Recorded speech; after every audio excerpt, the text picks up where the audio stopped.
Mind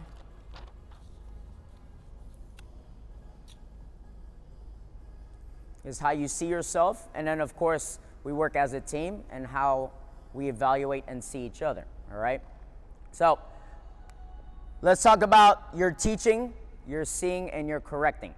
Okay, we've gone through this before, but it was very briefly. Now we're going to go into it a little bit more.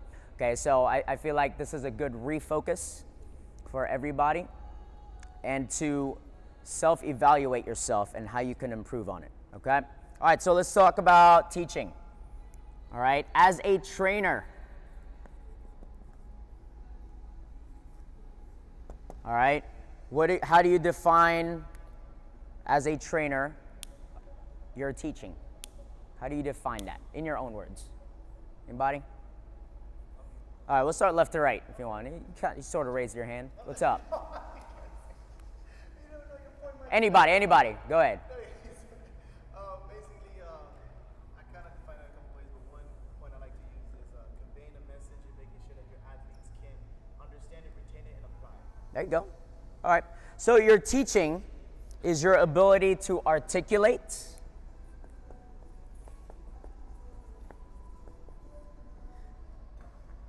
and instruct, which is what Mike said, and instruct the mechanics of each movement, okay? Going from major points of performance all the way to the minor points of performance, right? The more minute, specific points of performance to improve your athletes, right? So now that you guys know, as a trainer or an effective trainer, these are your important parts right here, your ability to articulate and instruct. Now, for that, what do you think is the backbone of your teaching? What must you have? There you go. You must have first the knowledge and you can have the knowledge, but do you have an understanding of it, right? You can retain the knowledge, but do you have the understanding of it? Okay, two different things. Okay, so as an effective trainer, you should have the knowledge and understanding of it, okay?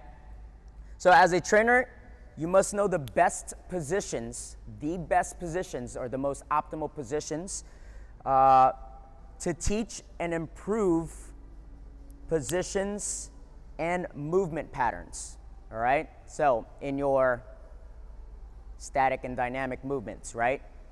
Holding these athletes in certain positions, you should know the most optimal position for each one, whether that's moving through space or moving objects through space, right?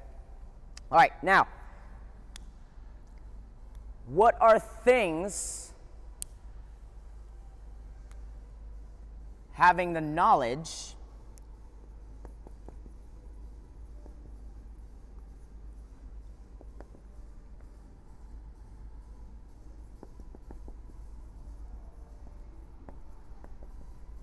what are some subjects in your having the knowledge and fitness related areas?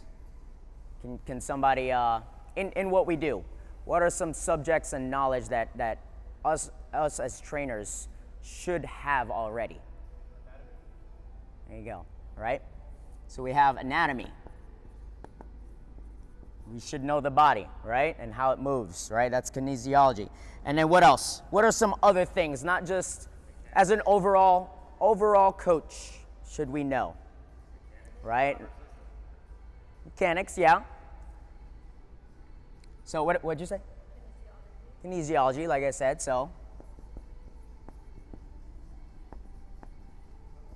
Okay. What else? As an overall effective trainer, don't just look at movement. Physiology, but don't just look at the movement. What do we teach? What is the foundation to being healthy? Nutrition. Right? We all have the knowledge of basic or good nutrition to get our athletes started. And then we can direct them to what? Freakin nutrition, right? So more precise nutrition, we can direct them to Graciela, right, and her team, okay? And last, right, are your certain or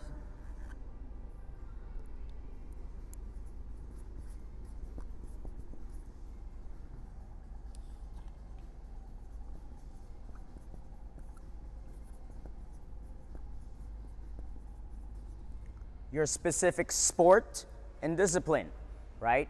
Mike's good at football.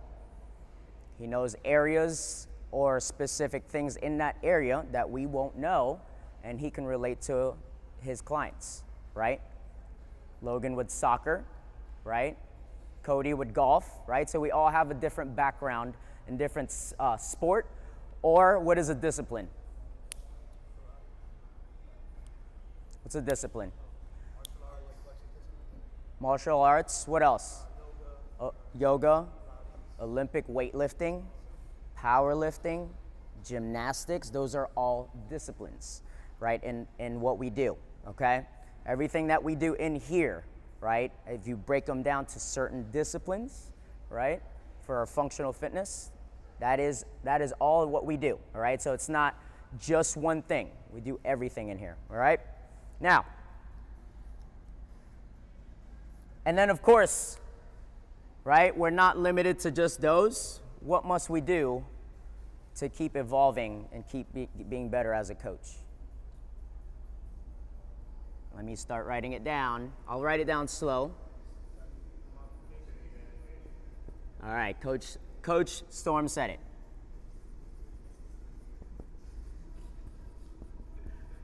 Continued education, okay? You should always be trying to read something, try to learn something new, or trying to learn something more specific about what you're doing, all right?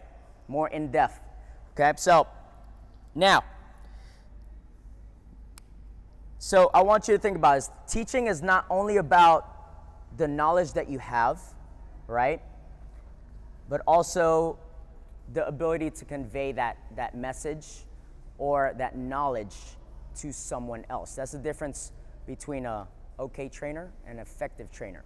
Do you have the capability to convey that knowledge to your clients and what I'm doing now to your peers, right?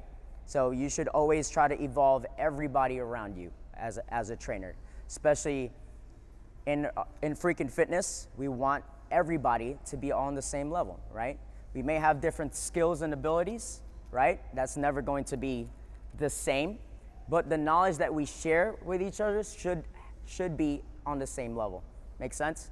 Okay? Now, next thing, let's go to seeing. Oops. All right, give me your own words, your definition of seeing as a trainer. What do you think? Pretty simple. It's pretty simple, but it's hard to say at the same time, right? As a trainer, right? So as a trainer, it's your ability to distinguish good and bad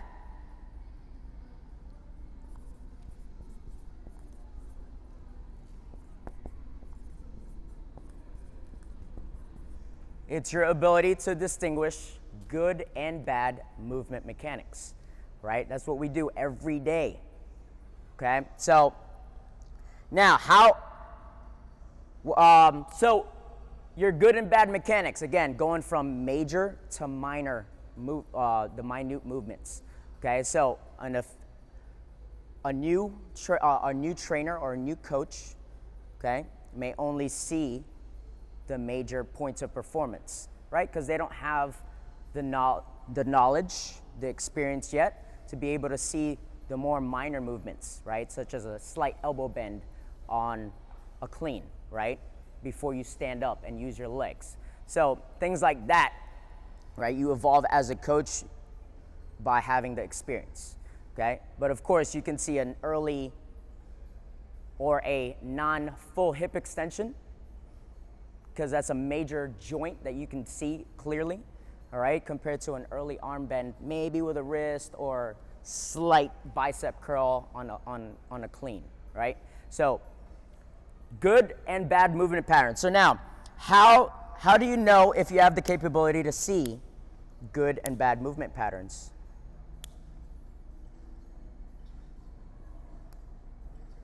Huh?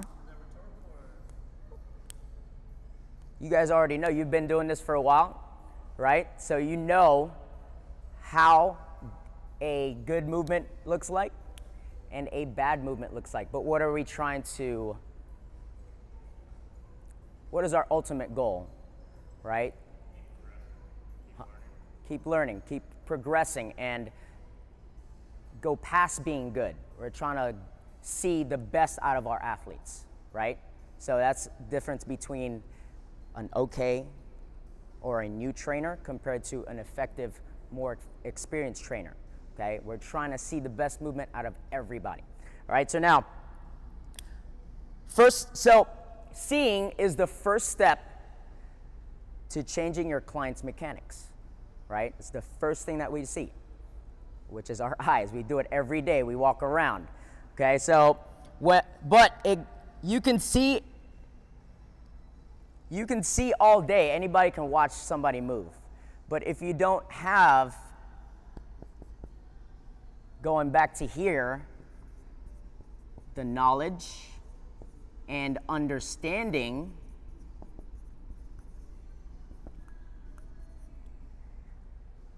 of what good and bad movement looks like, right? If you don't have this down, anybody can see and say, hey, that looks good. But an effective trainer will see how good it is, the good, the bad, how much we can improve on it, all right? So now, say again. There you go. There you go. Did you say that? Say it out loud. Virtuosity. Okay. Say the whole thing, man. Performing the common uncommonly well. There you go. All right, so seeing is the first step, right? When you see these athletes move, that's your brain starts to process how the next step, how much you need to improve them, right? Or how many ways you can improve on them, right? Whether that's your major movements to our most advanced athletes, fixing their minor movements to improve even the littlest thing, right? Now, what are ways that we can increase our knowledge in seeing? Okay, we can study, right? Our continued education, but after that, what else can we do? Studying higher level athletes, okay? So, so ways that we can increase our knowledge in seeing.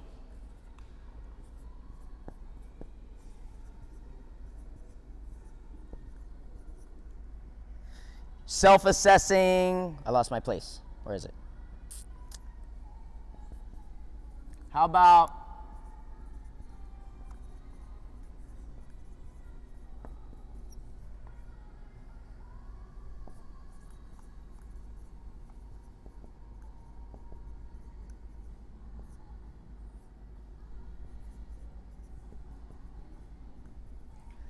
self-assessing your own movements, right? It all starts with you, because you're the model, right?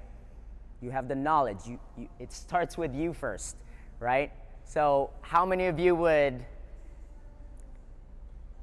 follow a coach or go take a coach's class, right? And they're trying to teach you just a basic air squat, and their squat looks like this, right?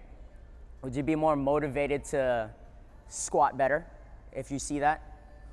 right? So you are the model, you are the example.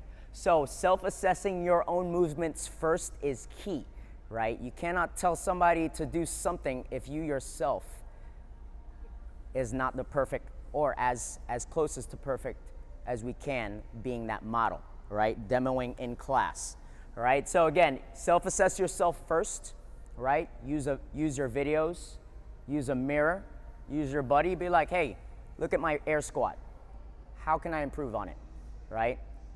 Mike and I took RipFit this morning, all right?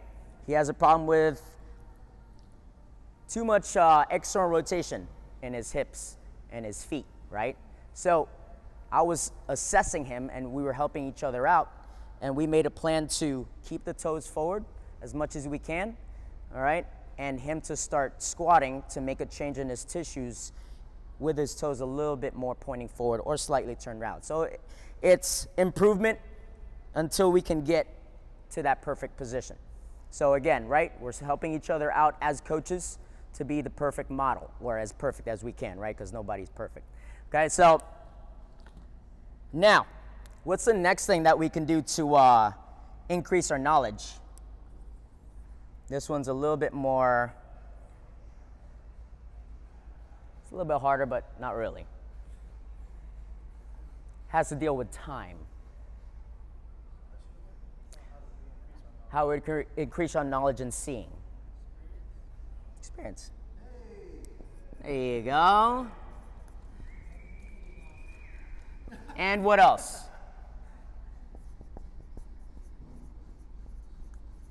And exposure. We have to be exposed, or we have to expose ourselves to these movements. All right? That's why taking each other's classes are very important. So you can change your point of view to see different ways you can see somebody else, or see a coach come up to somebody and change their movements for the better, right? All right, so what is the best point of view when you're assessing an athlete? Huh? Oh, caddy corner? You said caddy corner. Yep. Yeah. Yeah. So what is the exact degree? 45 degrees. Okay. But are you stuck at a 45-degree angle just watching them in the front? You do it from behind, because what you can't see in this view, you have to always move around and look at different views to make sure you get the best position to improve your athlete, right? So 45 degrees, and then, or a profile view, right? Those are ways that we can see the most optimal positions to evaluate our athletes, okay? So now, What's profile view again? Profile, yep. All right. All right, so now, right, you guys already do it anyways in your videos. How do you video? Okay, so you guys already know. Okay, so now let's look at what are the two positions that we see. You guys should already know that. What are the two positions? What are the two positions that we evaluate and see?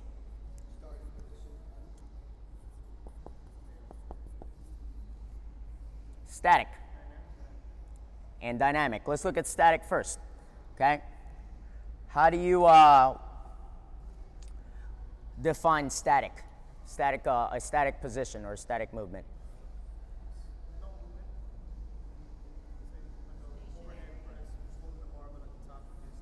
That's an example, but how do you what's a definition for it? Can anybody define it for me? Yeah, that's in the word, but all right, it's a position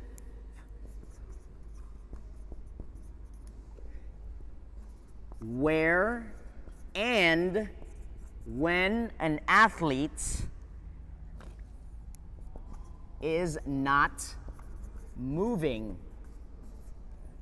or barely moving, right? That's your stationary position.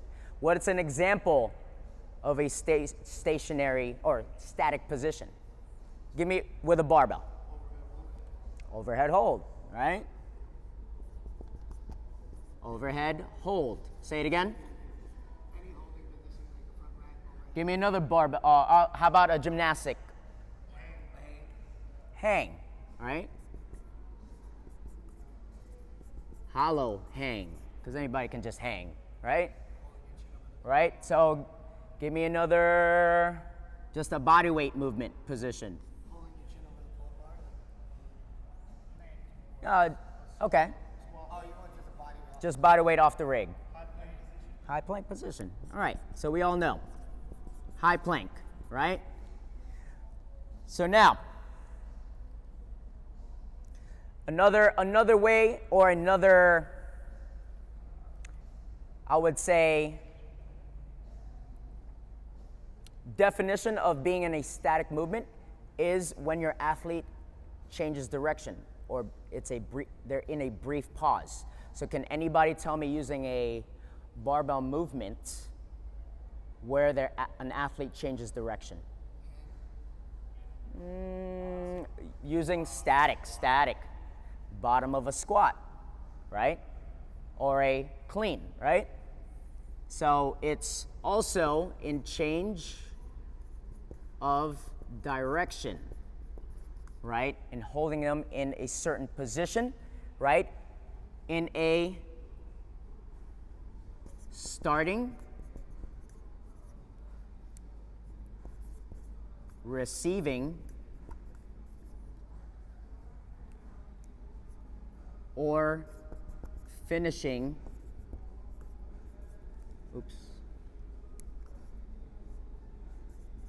position, right? So those are the three positions that we see are static positions.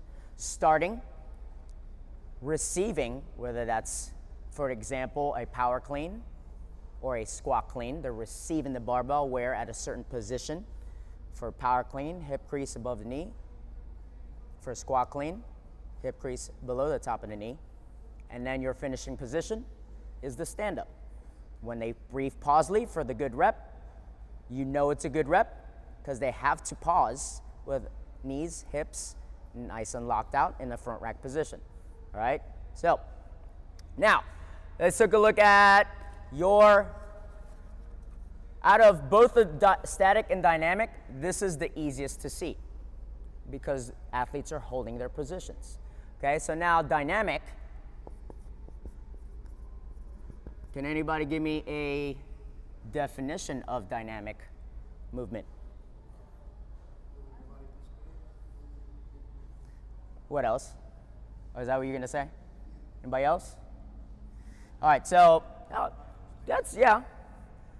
So dynamic position is the position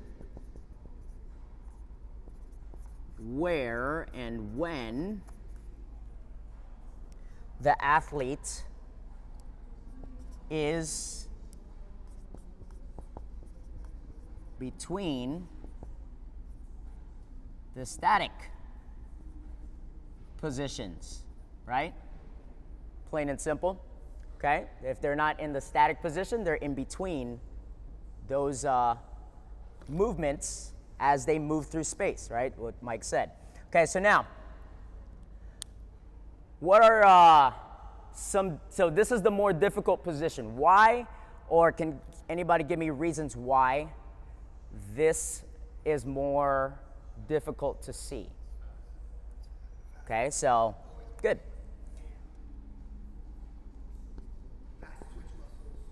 Moving at high speeds or intensity, right?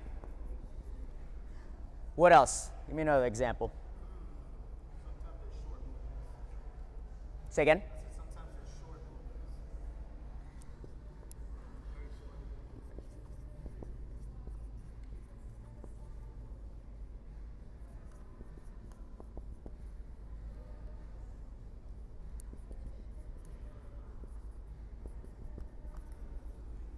Not enough repetition and time to see the movement, right?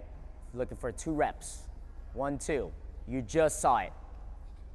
Now they're moving on to the next movement, right? So again, now you have to wait for them to make the full round to get back to that same movement, right? So very difficult to see, but it's not enough time to assess the movement and time to allow time to process and see what you need to change, okay? Now, as an effective trainer, right? As an effective trainer, right?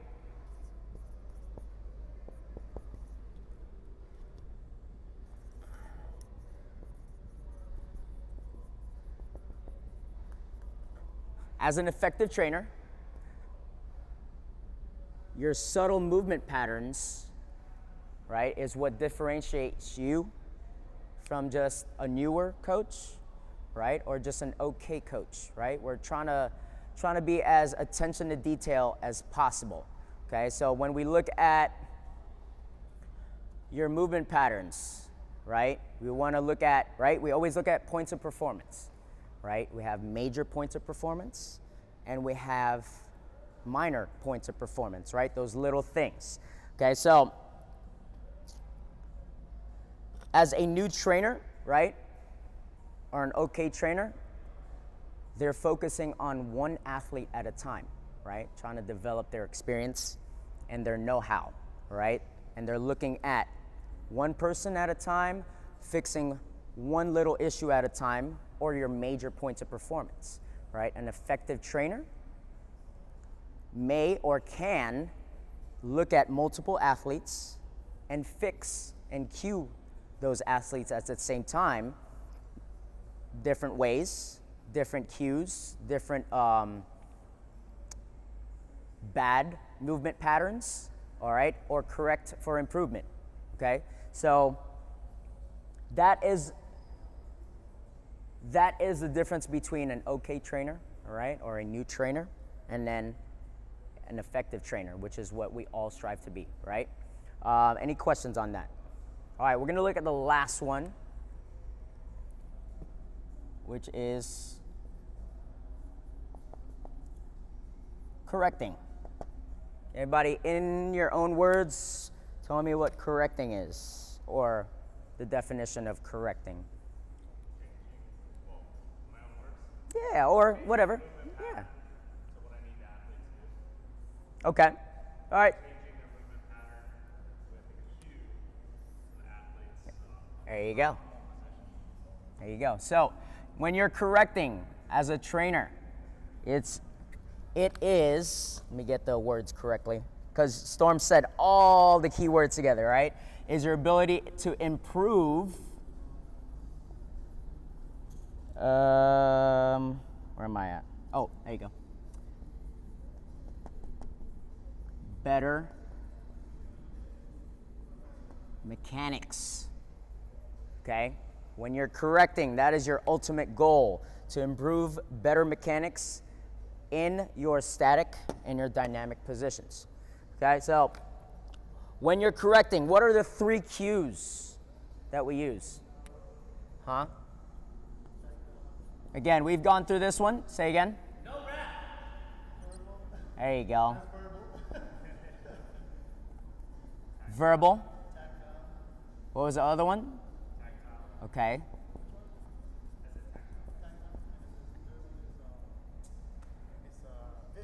There you go. All right, Mike. All right. So visual. For your visual, right? Or your verbal, right? We speak. No rep, right? What's your visual? Look at look up when you're squatting, look at the spot on the wall. So, your verbal? Oh, I'm sorry, visual. I'm sorry. Yep, your visual, right? There you go. Demo.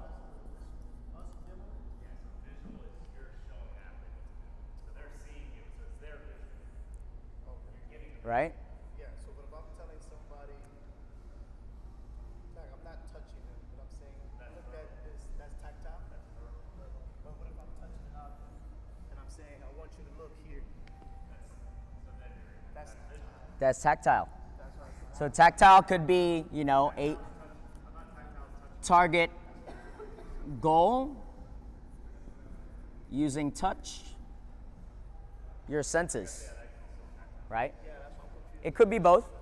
You're giving somebody a target goal using whatever sense, what other senses other than these, or maybe a combination of these, right?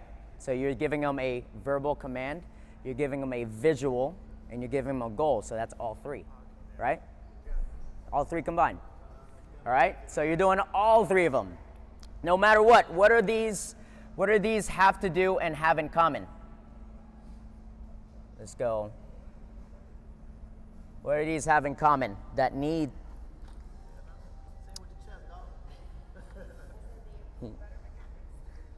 They improve better mechanics, of course, but they need to be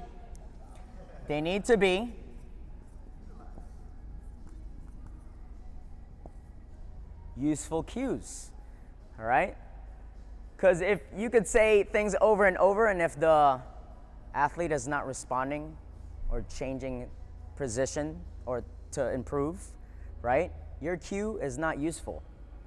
Okay, so that's why when you need to have clear communication with your athlete to make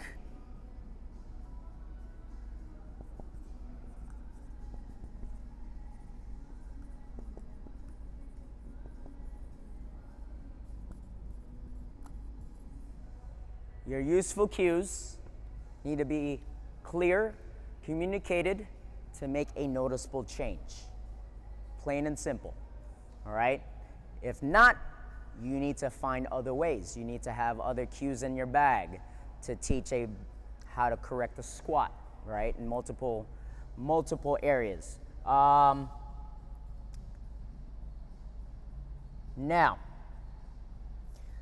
let's go back. So these all are connected to each other. An effective trainer or his or her ability is dependent on their teaching or their knowledge and seeing, right? So if any of these are lacking, right? If your teaching or your knowledge is not that good, right? And you don't have the know-how and the experience and exposure, okay? You won't know, or you won't have the cues to correct your athlete to improve their positions. Okay? So that's all dependent on, being a new trainer, an experienced and an effective trainer, right?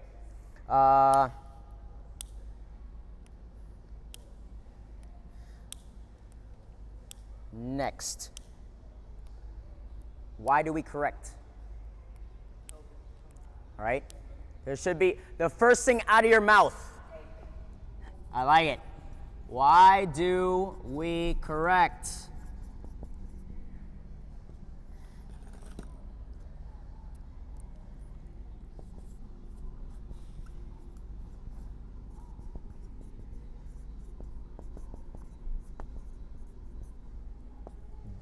Plain and simple. The first one out your mouth should be to decrease risk of injury, right? There's a risk for everything that we do, even walking, all right? But the goal in here, this is a controlled environment, is to decrease the risk of your clients and your class's injury. Whether that's telling them, hey, move that clamp out of the way so you don't step on it in your burpee box jump over, right? It's happened before. It's going to continue to happen as others,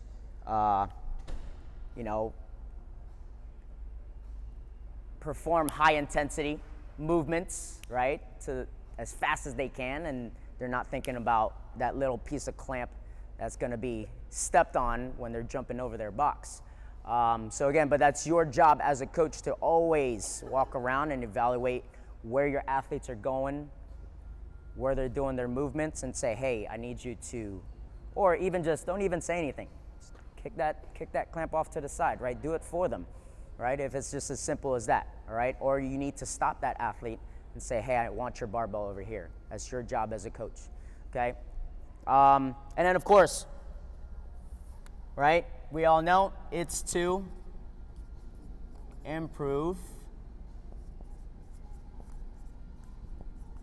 mechanics. That's the reason why we correct. All right, so when we improve mechanics, what is the word that I'm looking for when we improve mechanics? When I say in importance of order. Anybody know? Importance of order. So the definition is, right?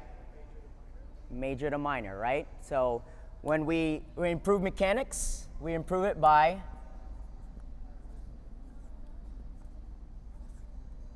triaging, right? So what Mike said, when we triage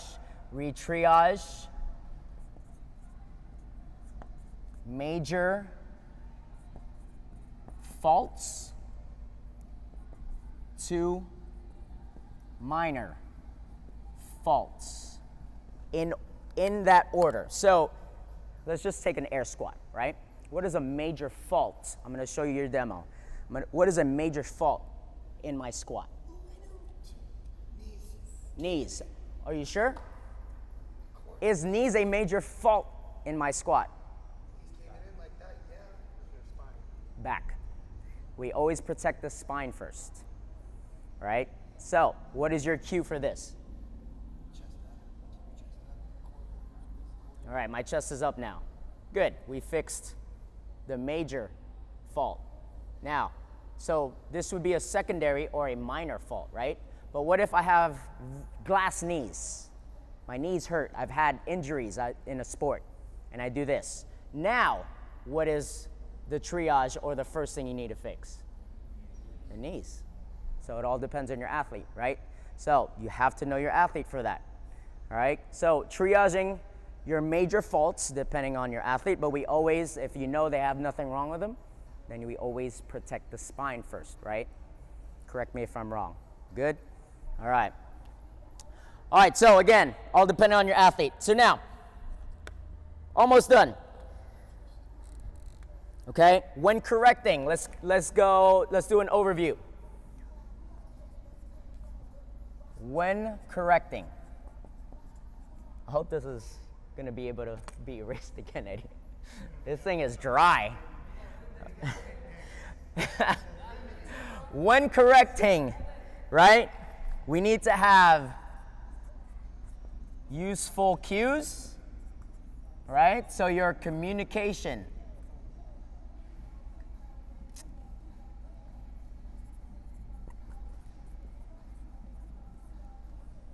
We need to have or know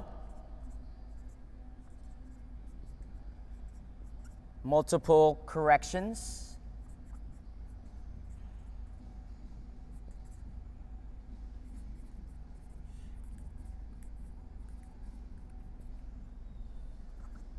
We need to triage your corrections. And then the last one, which I'm going to go over after this, which still goes with correcting, a balanced, there you go. I forgot how to spell it.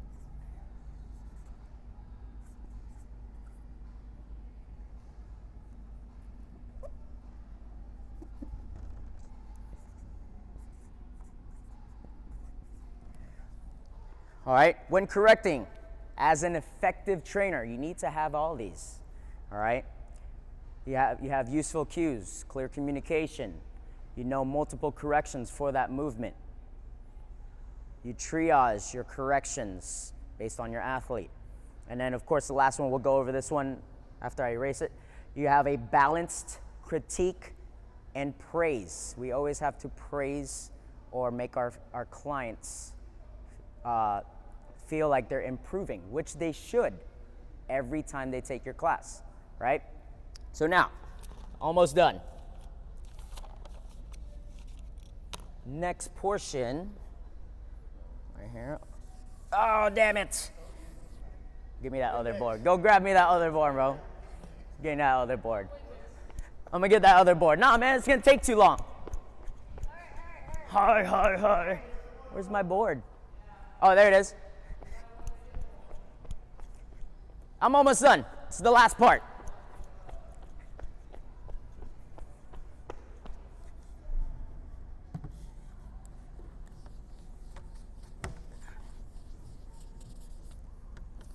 All right, so last part right here.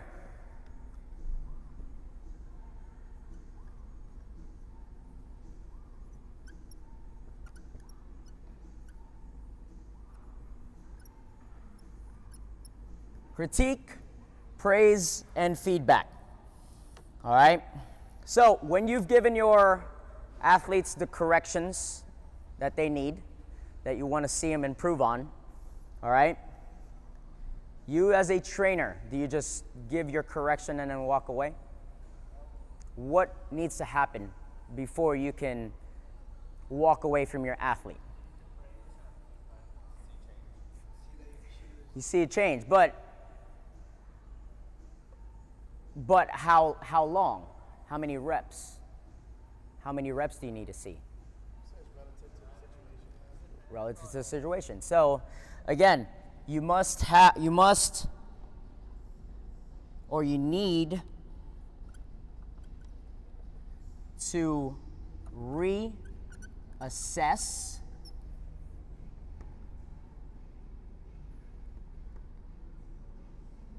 if change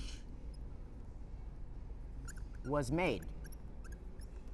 Okay? No matter how many reps, or no matter how much time. Okay? Do not just walk away and say, okay, that was fine. All right? Of course, assess and reassess and continue to improve and triage their positions. All right? That's the main thing. Next. Now, when we evaluate or reevaluate, we want to use these three things or levels of assessment. Same, better, worse. Did your correction and then them performing that correction make it the same? Did it make it better, or did it make it worse? It's always those are the three things I want you to have in your mind every time you give somebody a cue, correction, and then they perform. All right, so now, if a movement improves,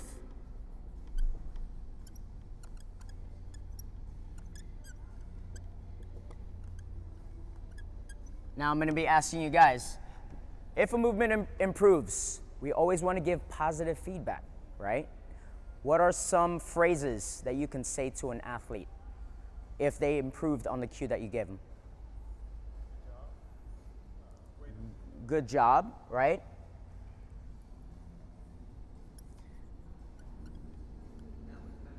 Good job, good.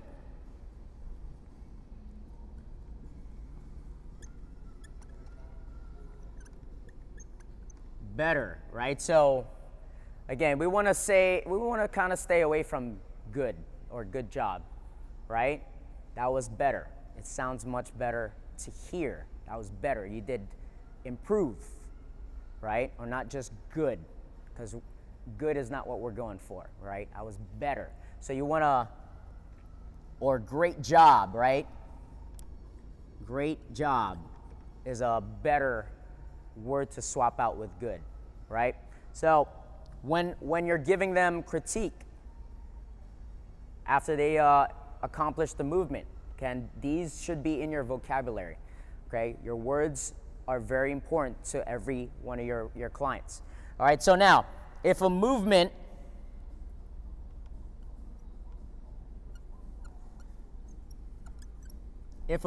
improves, but you want a little bit more, you want them to push a little bit more,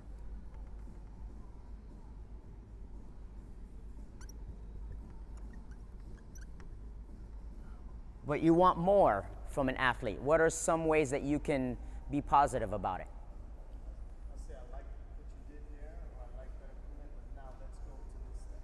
Now let's crank it up to this level. There you go. All right, anybody else? What are your cues, right? I would say like, Let's take a squat. Let's just take a squat.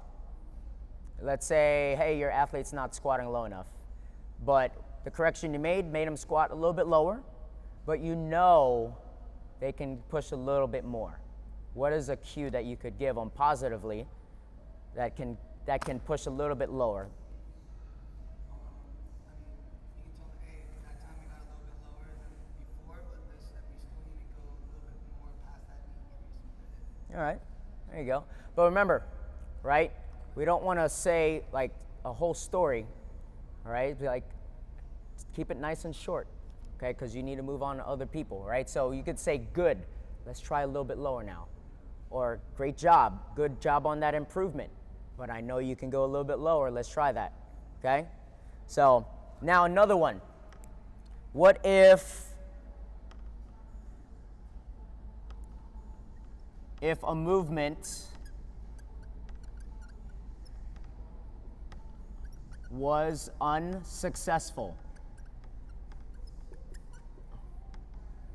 What are some ways that you can be positive about an athlete doing a movement unsuccessfully with the cue that or correction that you got? I mean, I like to tell them, like, I like the effort there, but that's not what we're going for. Okay. What else? Raise your hand. Take an athlete, take a break. What if they don't want to take a break? Be like, no, I got this. Because we have certain athletes like that, you know, they'd be like, no, I got this. I would try a different cue. Yeah. I would just change up my approach. Like, this didn't work. Okay, let's try this now. And Okay. So another way is like, how about, all right, we're almost there. We're almost there. All right. So that's another way so that they feel like they still made an improvement, all right, in the direction that you gave them. All right, but they're still not there. You say almost there. Another cue is you're close to getting it, right? You can still be positive about it, right? It's the tone of your voice. You're close to getting it, right? You always want to kind of end at a high-pitched note, right? And you don't want to be like, oh, that's not what we're looking for, right? You don't want to end on a low note, right? So it's all in the volume that you speak, right? So you want to end in a high note to be a little bit positive about it, but like it's, you know, kind of not, but it's all in how you deliver it, okay? So your tone of your voice is very important as well. Now, what if a movement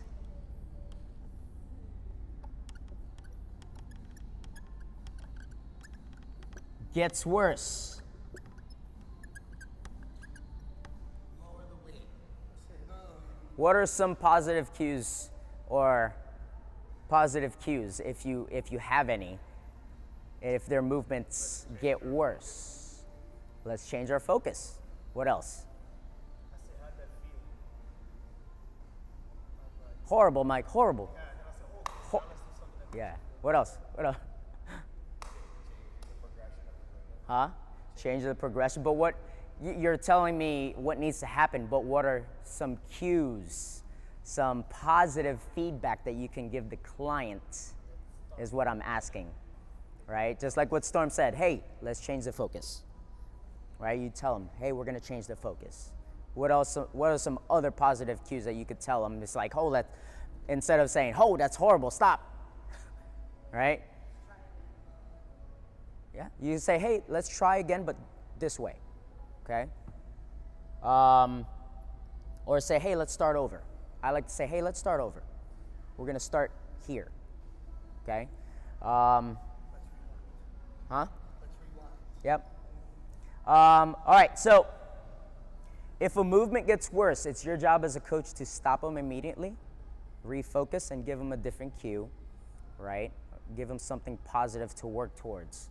So instead of always failing, and you're not giving them any praise, they're just gonna get frustrated, walk around, kick things, kick the rig, right? It's like, I can't do this, right? So you have those clients. But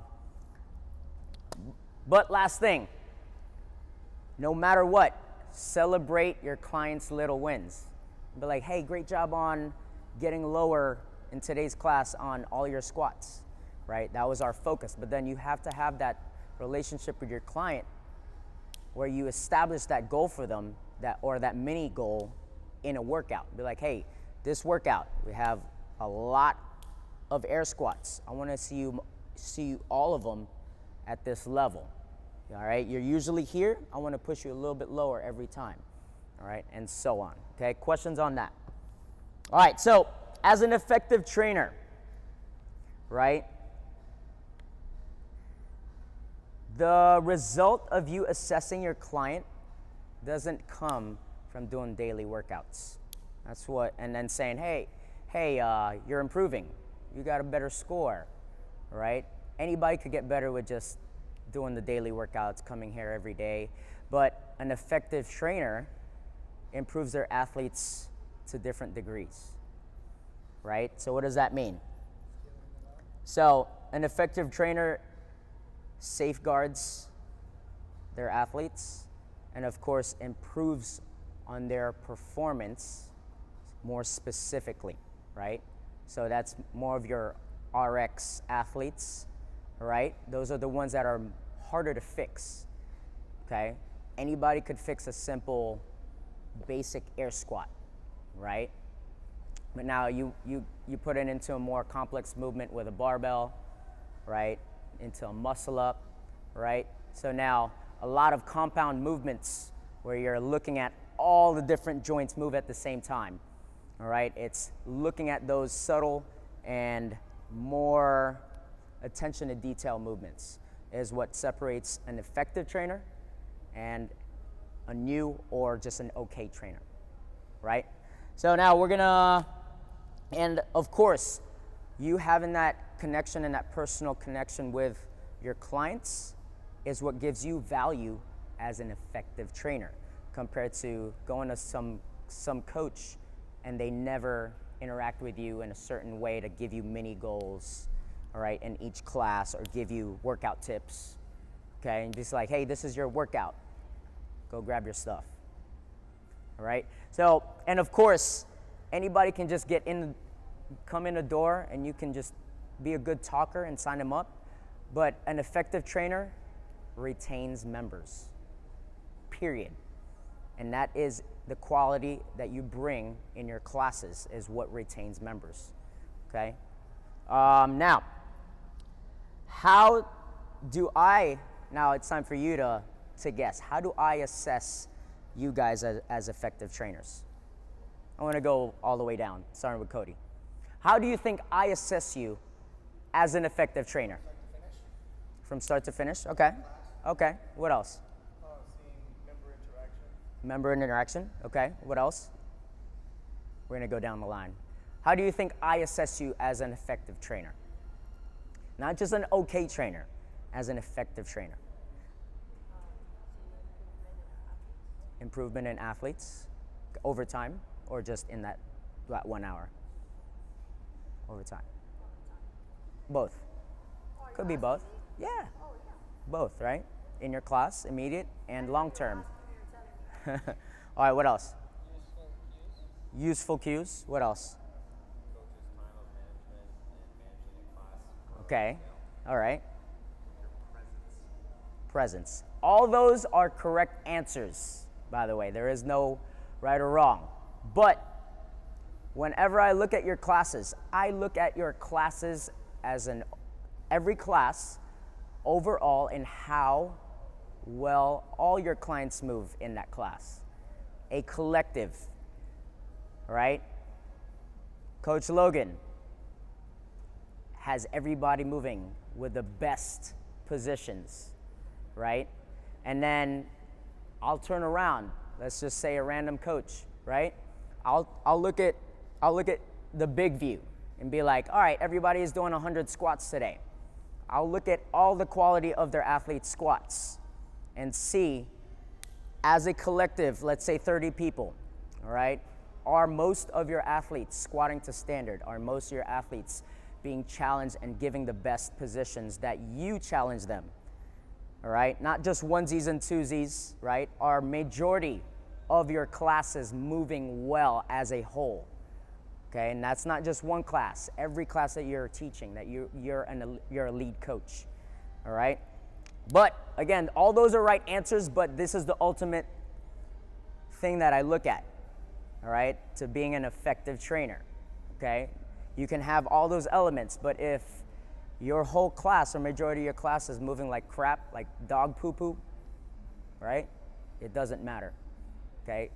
Anybody that comes through those doors, right? Let's say that, because that's your selling point, okay? Anybody new that's walking through those doors looking for a gym, sees everybody moving like crap as a whole, I'm walking out, right? It's like, oh, they move like crap. Or like, oh crap, like, what's he doing with his knees on a squat? And all that stuff. Those are your selling points as a coach. All right, is your overall movement and your class's overall movement. All right, any questions on that? I'm gonna write one more thing that will leave you guys thinking. All right, so it's your duty as an effective coach to always strive for best mechanics from yourself and your clients. Okay trainers accept okay standards and mechanics. Do not be an okay trainer. Do not accept okay standards. And that is it. That's all I'm gonna leave with you. All right? Any questions on today? Was that an hour? I don't know. I didn't set my clock. Okay. Did I leave Heather with, oh, perfect. Left her with half an hour perfectly. I didn't even look at the clock.